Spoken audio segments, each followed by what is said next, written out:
नमस्कार, ओम शांति। आप सभी का बहुत बहुत स्वागत है हमारे नेक्स्ट सेशन में। और परमात्मा के बारे में अभी आप काफ़ी कुछ जान चुके हैं, बहुत कुछ समझा है। और परमात्मा का जो नाम है, क्या है, उसके साथ संबंध कैसे जोड़ा जा सकता है, उसको अनुभव कैसे किया जा सकता है, वो भी आपने कितनी गहराई में जाना, समझा है। तो हमने परमात्मा के बारे में जाना कि परमात्मा का जो असली नाम है वो शिव है। और शिव जो अर्थ होता है वो क्योंकि एक संस्कृत का शब्द है शिव, तो उसका जो अर्थ होता है वो भी बड़ा अच्छा शब्द है। और उसका अर्थ है सदा कल्याणकारी, जो सदा एक पॉइंट है, एक बीज की तरह है, और जो सदा दूसरों का मंगल करता रहता है, सदा दूसरों के जीवन में खुशी लाने का कार्य, सदा सुख देने का जो कार्य करता है, वही शिव है। तो शिव परमात्मा के इस गुण के कारण से ये गुणवाचक नाम उनको दिया गया है। लेकिन हम सभी बहुत बड़ी एक गलती करते हैं, एक भूल करते हैं।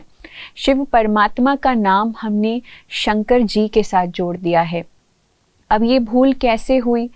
तो जब प्राचीन समय में, हमने बहुत पुराने समय में जब शिव परमात्मा के मंदिरों को बनाया, शिव परमात्मा को याद किया, उस समय की आत्माओं में, उस समय सभी मनुष्यों में ये स्मृति थी कि अगर भगवान कोई है तो वो ज्योति का स्वरूप हो सकता है, प्रकाश का रूप ही हो सकता है।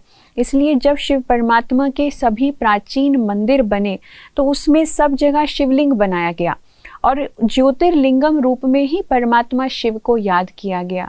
तो जब साधु सन्यासी लोग शिव परमात्मा की स्मृति लोगों को दिलाते थे तो वो कहते थे शिव का संग कर, शिव संग कर, शिव संग कर।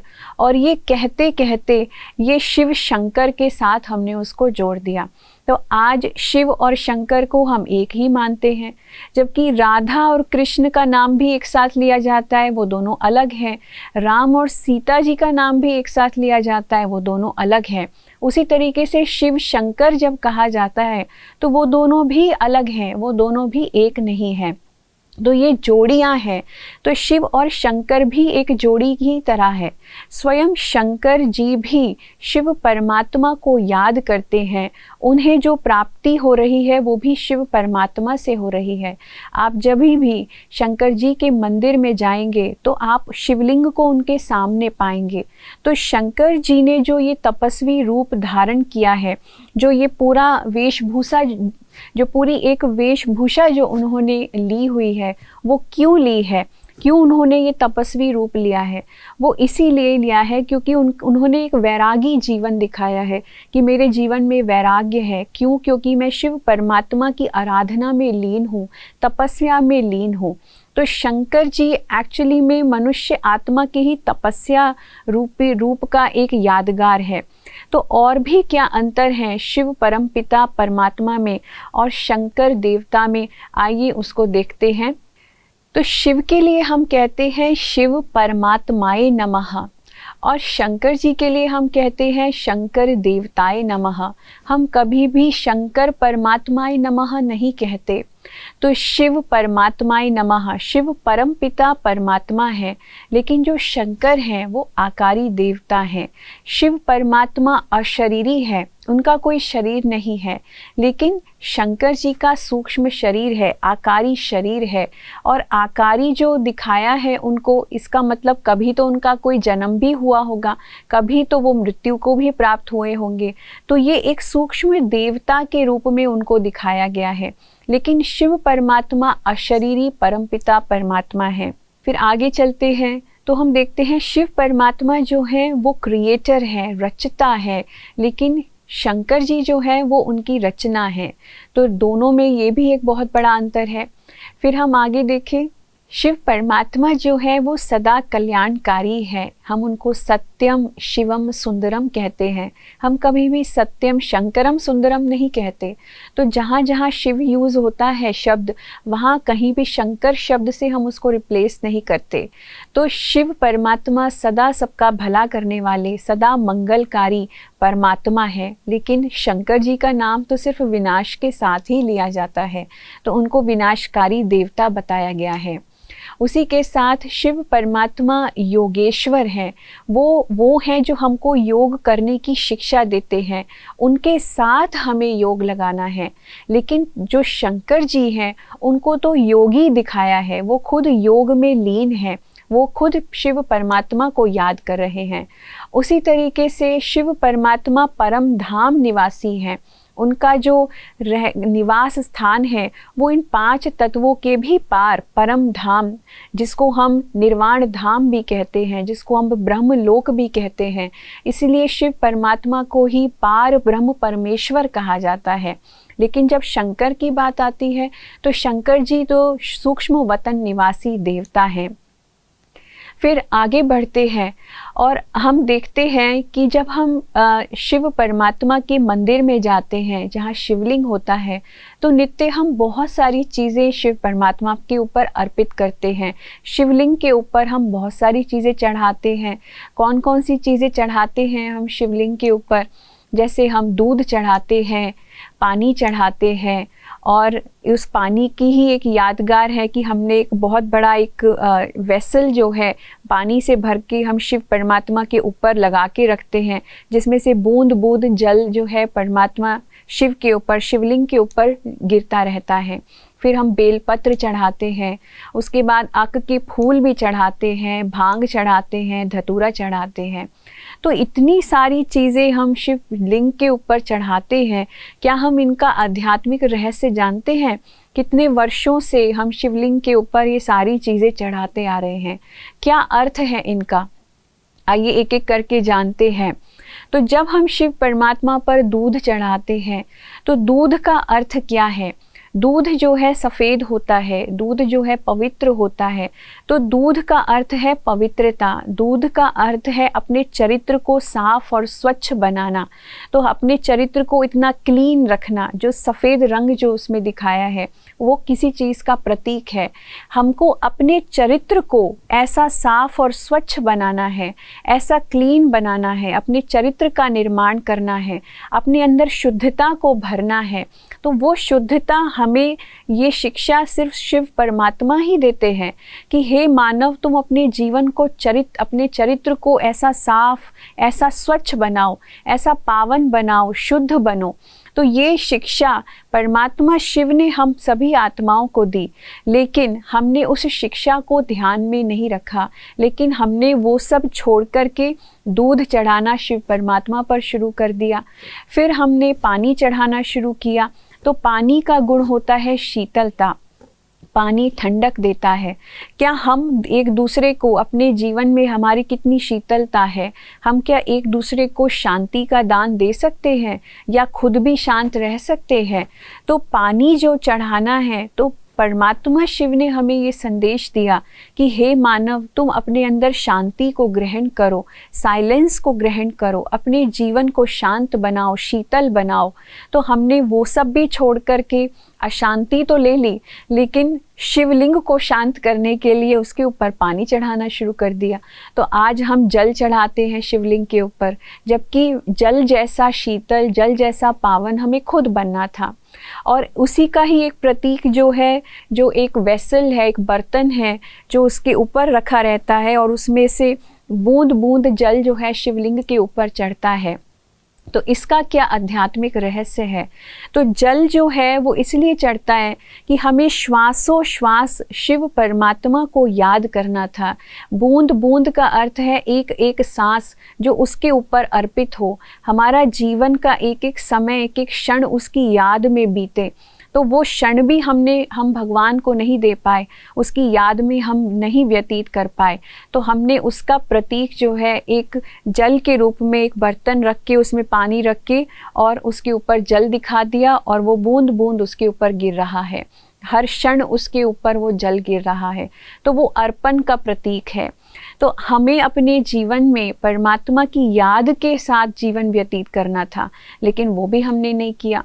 फिर आगे हम शिव परमात्मा के ऊपर आक का फूल चढ़ाते हैं। आक का फूल जो होता है वो जहरीला होता है।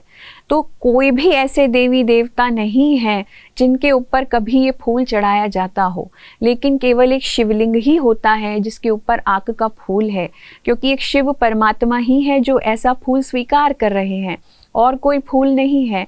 क्यों चढ़ाया जाता है आक का फूल? ये जहरीला फूल क्यों चढ़ाया जाता है? क्यों? क्योंकि शिव परमात्मा ही हैं जो आकर के हमसे हमारी सारी बुराइयां, हमारे सारे विकारों को मांगते हैं। वो विकार, वो बुराइयां जो विष के समान हमें ही खा रही हैं, ऐसा विष जो हम खुद स्वीकार करके आज हम खुद अंदर से खोखले हो चुके हैं। हमारे जीवन में दुख और अशांति का कारण हो चुका है, जिससे हम आत्माएं खुद मूर्छित हो चुकी हैं। तो ऐसे अक के फूल को हम खुद तो स्वीकार नहीं करते, ऐसे जीवन में से ऐसी बुराइयों को निकाल करके वो शिव परमात्मा पर अर्पित करने के बजाय, अपने सारे विकारों को शिव परमात्मा को देने के बजाय हम अक के जहरीले फूल शिव परमात्मा पर चढ़ा देते हैं कि तुम इसी से प्रसन्न हो जाओ। फिर उसके बाद हम चढ़ाते हैं भांग और धतूरा। भांग और धतूरा जो होता है वो नशीले पदार्थ होते हैं। आज का मनुष्य कितने नशों में अपने आप को लिप्त कर चुका है। दुनिया के अनेकों नशे हैं जो आज हम छोड़ना ही नहीं चाहते हैं। तो कभी कोई नशा है, किसी को पैसा कमाने का नशा है, किसी को शराब पीने का नशा है, किसी को बीड़ी सिगरेट पीने का नशा है, किसी को घूमने का नशा है, किसी को शॉपिंग करने का नशा है, किसी को मोबाइल फ़ोन्स पे पूरे टाइम लगे रहने का नशा है, किसी को इंटरनेट का नशा है, किसी को बातें करने का नशा है। तो दुनिया भर के नशों में हम लीन हैं, हम उसमें अपना समय गंवा रहे हैं। लेकिन ये सारे नशों को छोड़ करके अपने जीवन को एक श्रेष्ठ मार्ग देना, अपने जीवन को सफल बनाने का काम करना, वो काम हमने नहीं किया। इन नशों को हमें परमात्मा शिव को देना था, उससे अर्पित करना था, पर वो काम हमने नहीं किया। लेकिन उसकी याद में भांग और धतूरे को घोट घोट करके और उसके ऊपर चढ़ाना और फिर खुद भी स्वीकार करना। जब शिवरात्रि होती है तो हम भांग घोट घोट करके पीते हैं, ये सोचते हैं कि ये शिव का प्रसाद है, पर वो प्रसाद नहीं है। परमात्मा शिव तो हमें शिक्षा देते हैं कि इन सारे नशों को तुम छोड़ो और एक मेरे याद के नशे में रहो।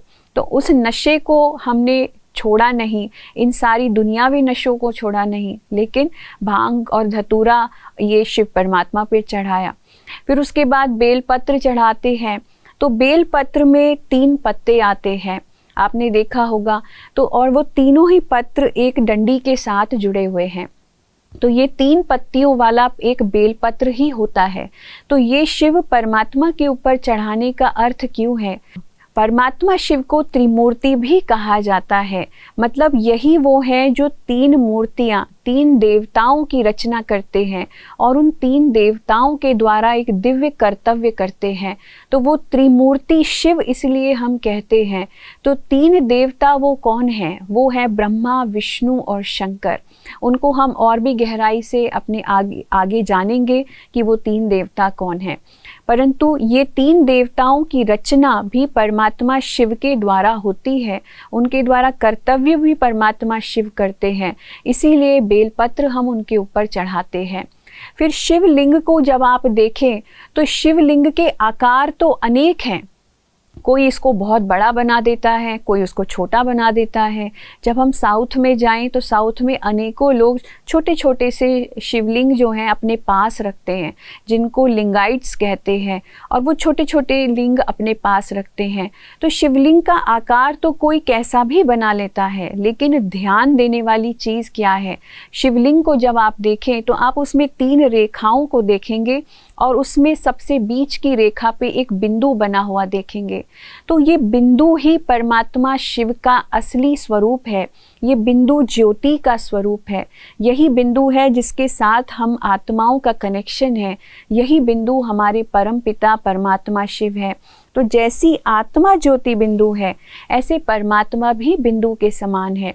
और ये जो 3 रेखाएं बनाई हैं, ये प्रतीक है इस बात का कि परमात्मा शिव जो है त्रिमूर्ति है, 3 देवताओं की रचना करते।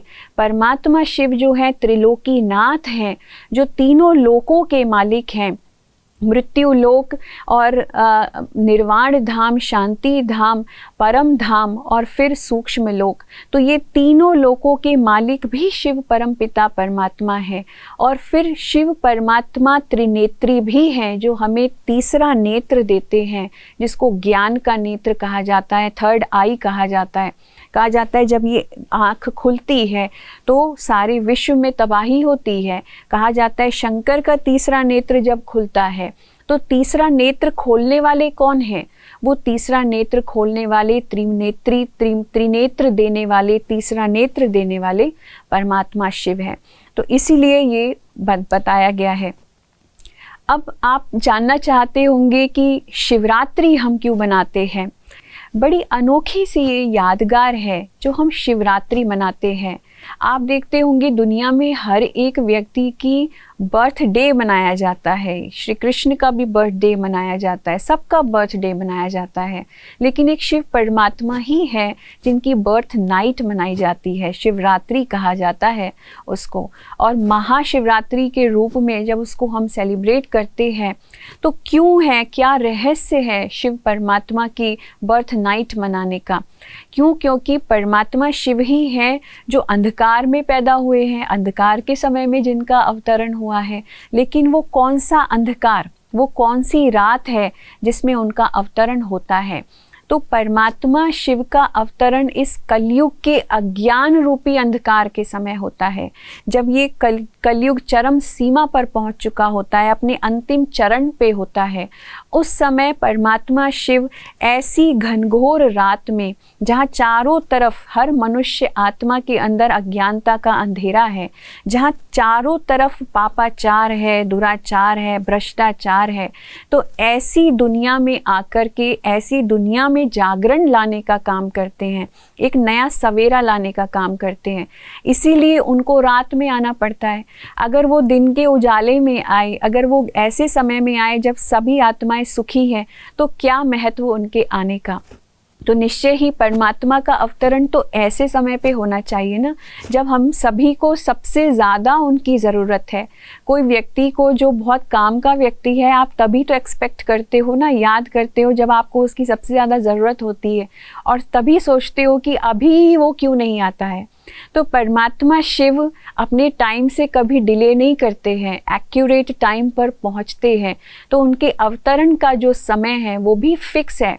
तो कलयुग के अज्ञान रूपी अंधकार के समय परमात्मा शिव इस सृष्टि पर अवतरित होकर ज्ञान प्रकाश से पांचों ही विकार रूपी असुरों का संहार करते हैं। तो ये आध्यात्मिक ज्ञान, तो परमात्मा शिव आकर के अपने आध्यात्मिक ज्ञान द्वारा आप देखते हैं पांचों ही विकारों का किस तरीके से खात्मा कर देते हैं।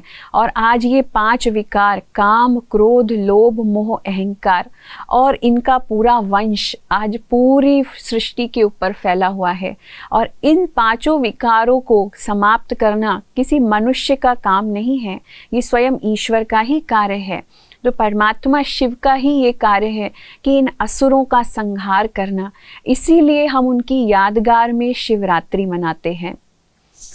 तो परमात्मा शिव के कर्तव्यों को अगर हमें देखना है कि परमात्मा ने क्या कर्तव्य किए, तो उसकी अनेकों यादगार हैं। अनेक धर्मों में उसके बारे में बात की गई है। जैसे क्रिश्चियन धर्म की बात करें तो वहाँ पे होली ट्रिनिटी की बात की गई है।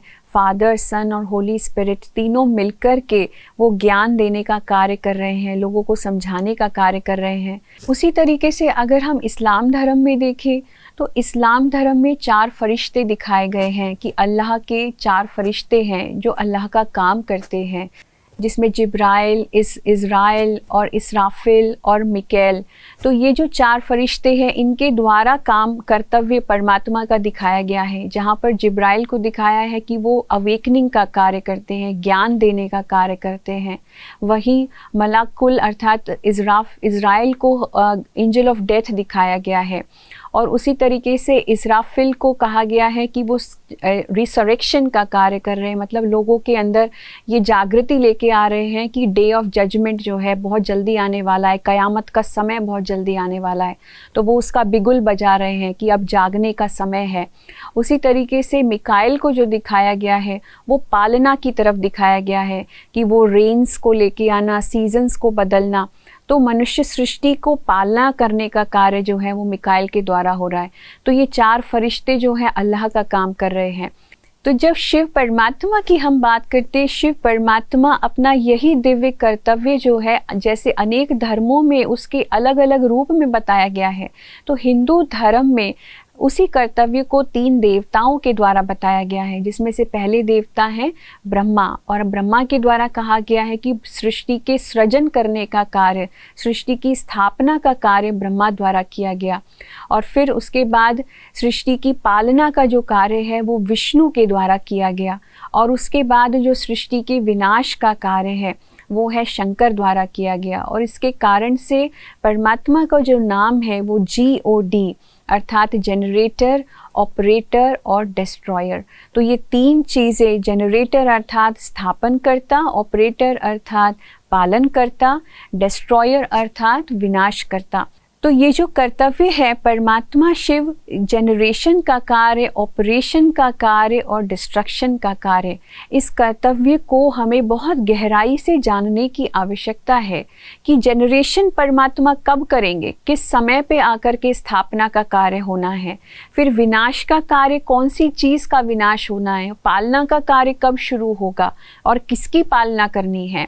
तो ज़रा खुद से सोचिए कि जब ये सृष्टि जो है इस हालत में पहुंच जाती है कि इसमें कोई आश नहीं बची होती, आज हर मनुष्य होपलेस हो चुका है, आज हर मनुष्य ये खुद भी सोच रहा है, खुद भी देख रहा है कि ये सृष्टि जो है अब जीने लायक नहीं बची है। यहाँ तक कि साइंटिस्ट लोग भी इस दुनिया को छोड़ कर के दूसरे प्लैनेट्स पर जीवन ढूंढने का प्रयास कर रहे हैं। तो आज पृथ्वी की हालत को देख करके हम अपनी फ्यूचर जनरेशन्स के लिए देख रहे हैं कि कुछ भी बचा नहीं है, ना रिसोर्सेज बचे हैं ना कुछ। तो ऐसे समय पे जब इतना भ्रष्टाचार है, इतना पापाचार है, हर मनुष्य के अंदर 5 विकार घर करके बैठे हैं और ये सारी मनुष्य सृष्टि एक रावण की लंका जैसी बन गई है। हर मनुष्य के घर में दुख और अशांति भरती जा रही है। हम सब भगवान को याद करते हैं और हम सब उसको पुकार रहे हैं, केवल एक धर्म के नहीं, हर धर्म का व्यक्ति आज उसको पुकार रहा है। तो ऐसे समय में ही तो परमात्मा का अवतरण होना चाहिए। तो वो अवतरण कैसे हो, किसके माध्यम से, और वो अवतरण क्यों हो? तो परमात्मा जब अवतरित होते हैं तो सृष्टि की, नई सृष्टि की सृजन करने का, नई सृष्टि की स्थापन करने का कार्य करते हैं ब्रह्मा के द्वारा। तो ब्रह्मा कौन है? ब्रह्मा जो है वो परमात्मा इस मनुष्य सृष्टि के ही एक व्यक्ति को आधार बनाते हैं। जैसे हमने जाना कि शिव परमात्मा जो है वो अजन्मा है, वो कभी भी जन्म लेकर के ये कार्य नहीं कर सकता, माँ के गर्भ से पैदा नहीं हो सकता, लेकिन वो परकाया प्रवेश करते हैं। एक मनुष्य के शरीर का आधार लेके उसके मुख के द्वारा ये सारा ज्ञान जो हम सुन रहे हैं ये उन्होंने हमें दिया है। और वो इस नई सृष्टि की सृजन का कार्य काफ़ी लंबे समय से चल रहा है। तो जब हम ब्रह्मा की बात करते हैं तो हमारे शास्त्रों तक में ये बात लिखी है कि जब ब्रह्मा ने सृष्टि की स्थापना की, सृष्टि का सृजन किया, तो उनके मुख से अनेकों लोगों का जन्म हुआ, अनेकों लोग पैदा हुए। भला कोई मुख से पैदा होता है, लेकिन मुख से संतान को पैदा करने का अर्थ क्या है कि जब हम किसी को कोई नई बात सुनाते हैं, कोई ज्ञान की बात सुनाते हैं और उसका जीवन परिवर्तित हो जाता है, वो बदल जाता है, वो व्यक्ति चेंज हो जाता है, तो एक तरीके से उसका एक नया जन्म होता है। उसी तरीके से परमात्मा शिव भी जब जिस मनुष्य का आधार लेकर के ये सारा ज्ञान हमको देते हैं, तो वो आत्माएं जो परिवर्तित हो जाती हैं, चेंज हो जाती हैं, उनका जीवन बदल जाता है, उनका एक नया जन्म हो जाता है। तो ऐसे सृष्टि सृजन का कार्य ब्रह्मा द्वारा परमात्मा शिव करा रहे हैं। फिर ब्रह्मा को हम जो दिखाते हैं कमल आसन के ऊपर दिखाते हैं, क्यों दिखाते हैं? क्योंकि ब्रह्मा का जो जीवन है न, क्योंकि कमल का जो एक क्वालिटी है, आपने देखा होगा कमल हमेशा कीचड़ में खिलता है। कभी भी कमल जो है कीचड़ को छूता नहीं है, कीचड़ के ऊपर रहता है। और कीचड़ में खिलने वाले कमल को देख करके हम सब कितने खुश होते हैं, लेकिन हम कीचड़ को नहीं देख रहे होते हैं, हम सिर्फ कमल को देख रहे होते हैं। उसी तरीके से ब्रह्मा जो कमल आसन पे विराजित है, इसका मतलब है कि ब्रह्मा इसी सृष्टि का ही कोई मनुष्य है, क्योंकि ये सारी सृष्टि आज कीचड़ की तरह बन चुकी है। तो ऐसी सृष्टि में रह कर के भी जो मानव अपने आप को पवित्र रह सके, अपने आप को पवित्र रख सके, अपने आप को उठा सके, श्रेष्ठ रख सके, उत्तम रख सके, तो ऐसा जीवन जिसने बनाया वो है ब्रह्मा। और ऐसा जीवन जीने की प्रेरणा जिसने जिसको दी वो है ब्रह्मा। तो इसलिए ब्रह्मा को कमल आसन पे दिखाया गया है। फिर ब्रह्मा के हाथ में अनेकों शास्त्र स्क्रिप्चर्स दिखाए हैं, वेद पुराण दिखाए हैं। उनका रहस्य क्या है? क्योंकि ब्रह्मा के द्वारा परमात्मा शिव ही सारे वेदों, शास्त्र, पुराण सभी का सार हमको सुनाते हैं, सभी का एसेंस हमें बताते हैं। इसीलिए ब्रह्मा के हाथ में ये दिखाया है। फिर ब्रह्मा के 4 मुख दिखाए हैं। तो उनका आध्यात्मिक रहस्य क्या है? क्योंकि ब्रह्मा जो है वो उनके द्वारा दिया गया ज्ञान, जो परमात्मा शिव ब्रह्मा के मुख से ज्ञान देते हैं, वो चारों ही दिशाओं में फैलता है। North west, north south, east west, चारों ही दिशाओं में वो ज्ञान जाता है। हर व्यक्ति तक वो ज्ञान पहुंचता है, पूरे संसार में फैलता है। तो इसीलिए वो 4 मुख दिखाए गए हैं। फिर बात आती है जहाँ परमात्मा शिव का ये जनरेशन का कार्य, स्थापना का कार्य चल रहा होता है, तब साथ साथ तपस्या से, योग बल से इस सृष्टि के विनाश का कार्य भी साथ साथ चल रहा है। तो शंकर के द्वारा विनाश अर्थात जो तपस्वी रूप दिखाया है कि ये सृष्टि का जो विनाश है योग बल के आधार से होगा। ये सृष्टि जो है जैसे जैसे हम अपनी तपस्या को बढ़ाते जाएंगे तो सृष्टि का जो विनाश होगा धीरे धीरे वो भी साथ साथ चल रहा है। फिर उसके बाद अगर हम विष्णु जी की बात करें तो विष्णु जी को आप देख रहे हैं कि वो खड़े हुए हैं। ब्रह्मा जी बैठे हुए हैं, शंकर जी भी बैठे हुए हैं, लेकिन विष्णु जी खड़े हुए हैं। क्यों खड़े हुए हैं? उनको बैठा हुआ क्यों नहीं दिखाया है? जब त्रिमूर्ति का चित्र दिखाते हैं तो हमेशा विष्णु जी को खड़ा हुआ दिखाते हैं। उसका क्या लक्ष्य है, उसका क्या मीनिंग है? तो विष्णु जी खड़े हुए इसलिए हैं क्योंकि अब तक वो कार्य शुरू नहीं हुआ है, अभी वो पेंडिंग है। ये एक विजन है और विजन हमेशा खड़ा हुआ रहता है। विजन जो चीज़ हमने अभी तक पाई नहीं है, जो चीज़ हमें पानी है, तो उस चीज़ की तरफ जो आपका लक्ष्य है वो हमेशा आप उसकी तरफ देखते रहते हो। तो विष्णु जी के पालना का जो कार्य है वो अभी नई सृष्टि जब बन जाएगी तब शुरू होगा।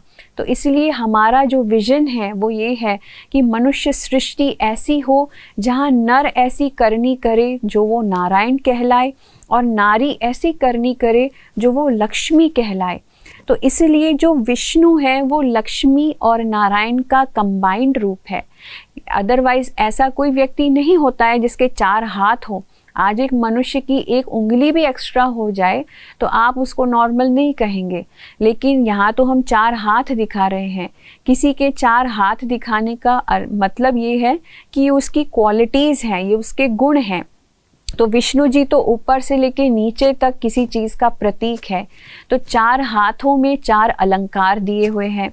तो एक एक अलंकार का मीनिंग क्या है? तो जैसे उनके हाथ में गदा है, तो गदा जो है वो किस चीज़ का प्रतीक है? जैसे कि आज एक व्यक्ति अपने पास तलवार रखता है या अपने पास डंडा रखता है या बंदूक रखता है, तो किस लिए रखता है? अपनी सुरक्षा करने के लिए रखता है, स्वयं सेल्फ प्रोटेक्शन के लिए रखता है। तो विष्णु जी ने अपने पास गदा क्यों रखी हुई है? उन्हें किस बात से डर है जो वो गदा रख के घूम रहे हैं? क्या उन्हें कोई खतरा है किसी से? नहीं।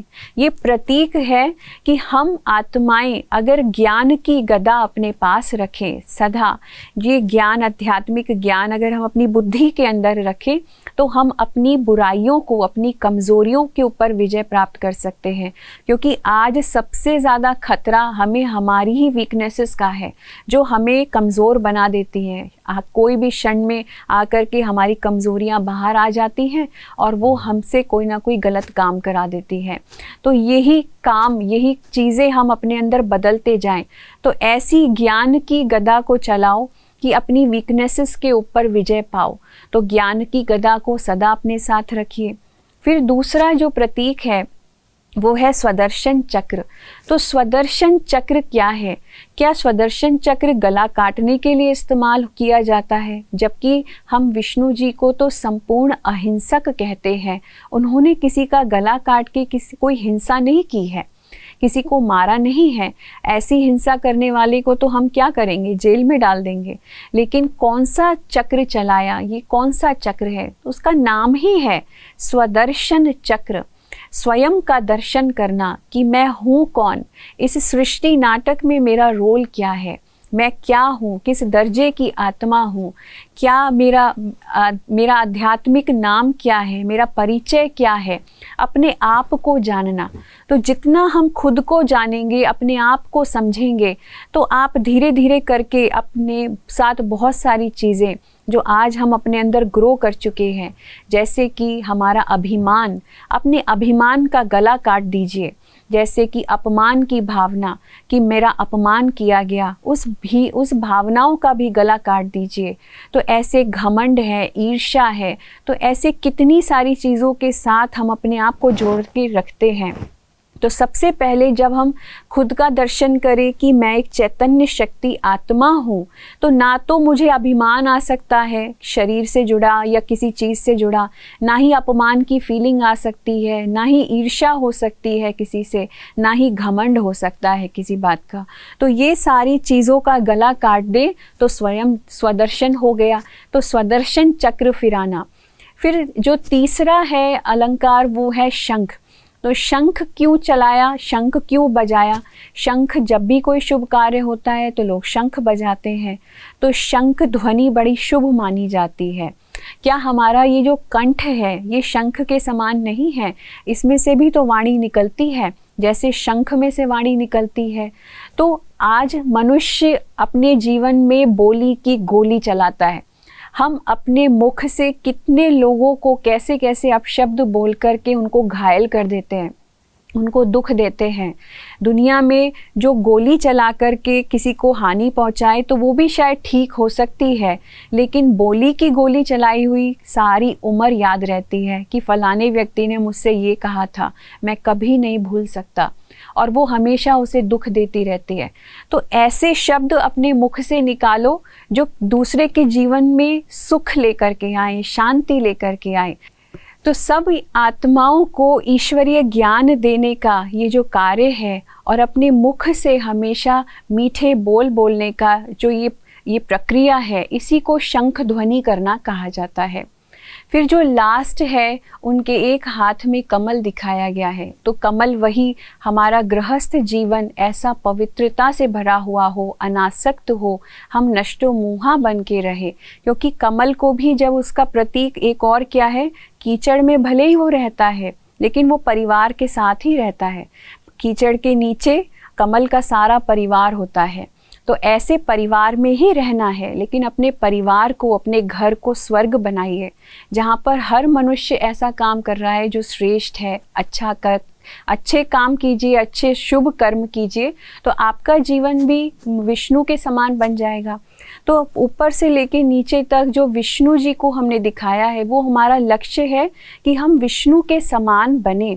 और जब हम ऐसे बन जाएंगे, इन अलंकारों को जब हम धारण करेंगे, तो परमात्मा शिव जो है हमें ये जो रत्न जड़ित ताज है, ये जो वैजंती माला है, इससे सुशोभित करेंगे और नई दुनिया के लिए ये एक नई शुरुआत होगी।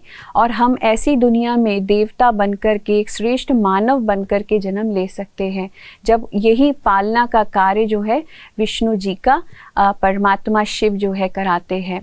तो आज हमने ये जो 3 देवताएं हैं इनके बारे में बहुत गहराई से जाना, समझा। तो आपको अगर कोई भी प्रश्न है तो आप हमसे पूछ सकते हैं। आइए थोड़ी देर के लिए हम परमात्मा शिव की स्मृति में बैठे और अपना खुद का आत्मविश्लेषण करें, सेल्फ इंट्रोस्पेक्शन करें और समझे कि मेरा क्या रोल है। अपना ध्यान चारों तरफ से निकाल करके पुनः भ्रुकुटी के बीच में लेके जाए। अपने आप को एक चैतन्य शक्ति के रूप में देखें। अति सूक्ष्म मैं आत्मा इस भ्रुकुटी में एक चमकते सितारे के समान विद्यमान हूँ।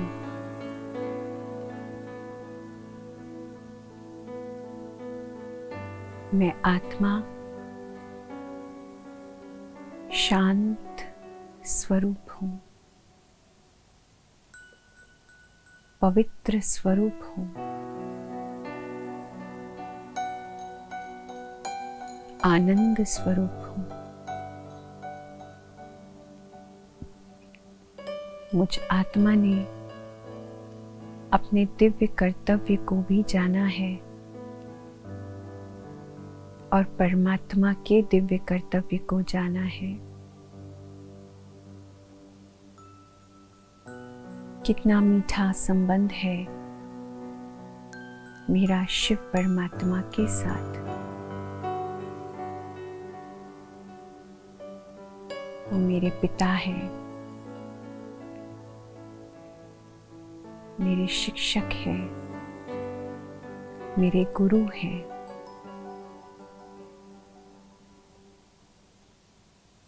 कितनी शिक्षाएं, कितनी बातें मुझे उनके विषय में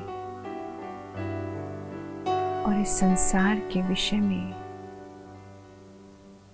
पता चल रही है।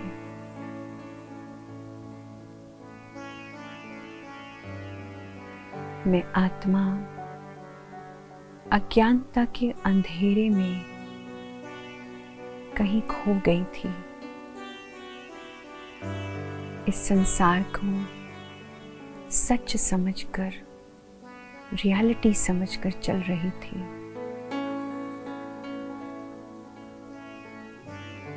परंतु इस संसार में तो सिर्फ दुख ही दुख है। परमात्मा शिव ने मुझे ये ज्ञान दिया है कि मैं अपने जीवन को पुनः सुखी बना सकती हूँ, आनंदमय बना सकती हूँ।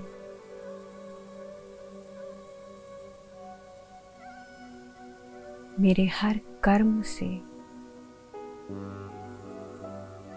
मैं आत्मा यही संदेश दे रही हूँ कि परमात्मा शिव जो है इस धरा पर अवतरित होकर हम सभी मनुष्य आत्माओं का कल्याण कर रहे हैं।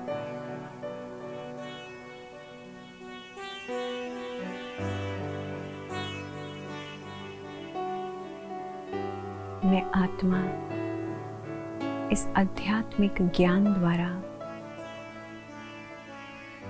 अपने जीवन को कमल पुष्प समान बना रही हूँ।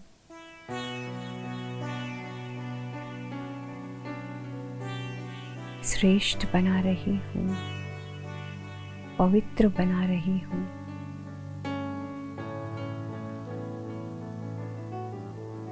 मुझ आत्मा ने स्वयं का दर्शन कर अपने आप को जाना है।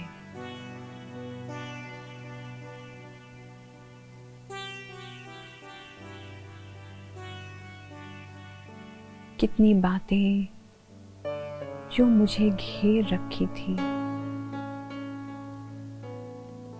उन सभी बातों से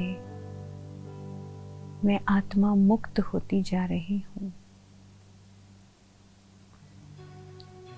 अब मुझे कोई भी हर्ट नहीं कर सकता।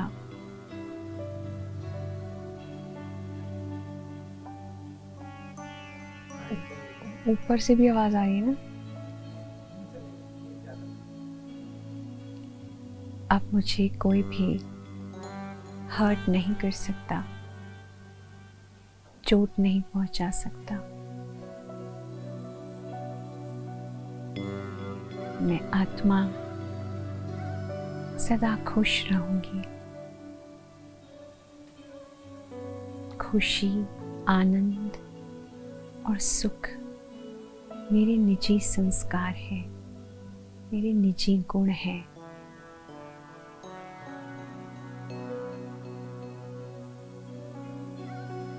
मैं हमेशा इस मुख के द्वारा भी कोई अपशब्द नहीं कहूंगी। हमेशा हर कर्म सत्कर्म के रूप में करूंगी।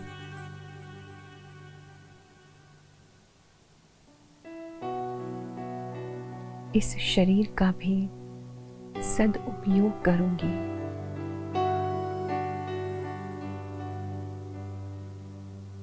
मैं परमात्मा का बहुत बहुत धन्यवाद करती हूँ,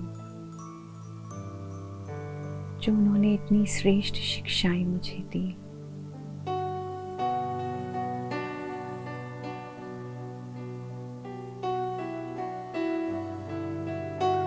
ओम शांति। ओम शांति।